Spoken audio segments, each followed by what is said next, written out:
নমস্কার বন্ধুরা, আমাকে কেমন লাগছে দেখুন। এখন তো উস্কো খুস্কো, যাই হোক আজকে আমাদের 12 দিন হয়ে গেল। না, আজকে 13 দিন, কালকে 14 দিন, পরশু এবারে হয়ে যাবে তেল ওষুধপালা।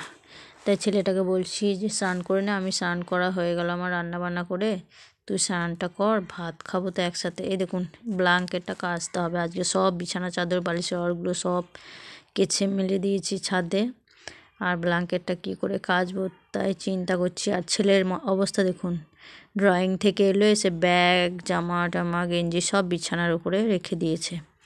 তাই ওকে একটু বকলাম যে সব সময় এসে বিছানাতেই রাখতে হয়, বাইরে থেকে এসে ব্যাগটাও রেখে দিয়েছে, নিয়ে ডাইনিংয়ে বসে আছে। কি করবার, ওকে তো বলে পারছি না। দেখি একটু ফ্রিজে মনে হয় কলাই বাটা ভরা আছে, বের করে রাখতে হবে, নাহলে তো আবার গরম হয়ে যাবে। তাই চলুন ফ্রিজে কলাই বাটাটা বের করে রাখি, মানে ঠান্ডা হয়ে যাবে। গরম একটু অনেকক্ষণ না বের করলে তো ভাতে দেওয়া যাবে না, ভাত খেতে পারবো না এখন কলাই বাটাটা প্রত্যেক দিনই খাচ্ছি, তাই রেখে দিই কলাই বাটাটা। নিয়ে ছেলেটাকে এবার স্নানটা করিয়ে দিই। আর এই দেখুন আমার ঘরটা এখন অগোছালো হয়ে আছে, চাদর টাদরগুলো সব তুলে নিয়ে আসবো, তারপরে পারবো। তাই কেমন আছেন সবাই? এবার দেখুন চলুন, এই দেখুন নিচেতে মশারিটা দিয়েছি, ছাদে আর দিইনি, উঠোনেই আমি মানে তারেই দিয়ে দিয়েছি। আর ঘিটা গলাতে দিয়েছি, রোদে নামিয়ে দিয়েছি। এখন তো সবসময় জমেই যাচ্ছে, তাই দেখি একটা দুটো না পিঁমড়েও লেগে গেছে, পিঁমড়ে লাইন দিয়েছে। আর আমাদের ঘরের ঘিটা ঘরের, গাই গরু আছে, দুধও আছে আমাদের ঘরের, মানে এই দেখুন পিঁমড়ে দেখছেন তো কেমন মেরে দিলাম। পিঁমড়েগুলো সব এই বোতলে গায়ে গায়ে লেগেছিলো। এবার এই গ্রীষ্মকাল আসবে আর পিঁপড়ে হবে খুব। বাবু ভাত নিয়ে চলে এলাম, বসে পড়ো তুমি, আমি একটু পরে খাচ্ছি।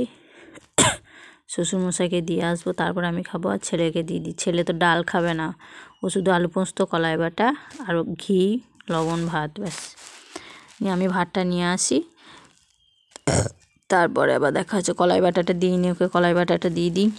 ঝাল ঝাল বলবে মা, কাঁচা লঙ্কা দেবে, আবার শুকনো লঙ্কা একটা দেবে, তাহলে টেস্ট হবে ভালো।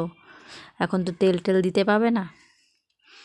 তো এই দেখুন আমিও এবার ভাতটা নিয়ে চলে এলাম, খাওয়া শুরু করে দিচ্ছি। বন্ধুরা আপনারা দেরি করবেন না, আপনারাও খেয়ে নিন। খাওয়া দাওয়ার পর তো আবার বিছানার চাদর ঠিকঠাক করে পাততে হবে। তা আমিও ডাল খাই না, চলুন খাওয়া দাওয়া শুরু করে দিই। আমার কাঁচা লঙ্কা কলাই বাটা একটু টক হলেই ব্যাস জমে যাবে ভাত। কাঁচা লঙ্কাটা আমার খুব ভালো লাগে, এত ঝাল না লঙ্কাগুলো এখন। আর ছেলের মজা দেখুন, আজকে তো প্রজাতন্ত্র দিবস, তাই আজকে রবিবারও বটে, আবার ছুটি। তাই ছেলে একটা কোটোতে জল ভরেছে, জল ভরে এই দেখুন পাইপে নিয়ে জমিতে জল দিচ্ছে। এই মোটরের সিস্টেম করতেও খুব ভালো লাগে। ভিডিওটা কেমন হয়েছে? টাটা।